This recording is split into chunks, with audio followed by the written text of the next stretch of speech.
Hello সবাইকে, চলে এলাম একটা ডেইলি ব্লগ নিয়ে। দিনটা ছিল 26শে মে। সকালবেলা ঘুম থেকে উঠে দেখি মা একটু বেরিয়েছিল, তার জন্য রান্নাবান্নাটা আমি শুরু করেছি। প্রথমে করেছি ভাত, তারপর করলাম একটা ভাজা, তারপর দুটো ডিম নিয়েছিলাম, সেগুলো লাস্টে ভেজেছি। আর ফ্রিজে দেখলাম একটা আম ছিল, তার জন্য ওইটা দিয়ে পাতলা করে একটা টক করেছি, যেটা আমার মামির রেসিপি। তারপর 12টা বাজে আমার বসে মনে পড়লো যে আমি তো সকাল থেকে ব্রাশ করিনি। তারপর আমি আমার ব্রাশ কমপ্লিট করে স্নান করে বসে পড়েছি রেডি হতে, যেটার গেট রেডিটা আমি তোমাদের সঙ্গে অলরেডি অনেক আগে শেয়ার করে দিয়েছি। নিচে লিংক দিয়ে দিয়েছি, যাদের মেকআপটা এখনও দেখা হয়নি তারা গিয়ে দেখে এসো। ওই দিন উঠেছিল অনেকটা রোদ, তবু আমাদের তো বেরোতে হতোই।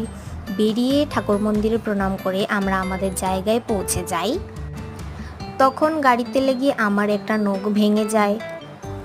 তারপর ওখান থেকে কাজ সেরে আমরা বাড়ি ফিরে যাই, যেটা কিছুটা রাত হয়ে গেছিলো। দেখা হচ্ছে নেক্সট ব্লগে।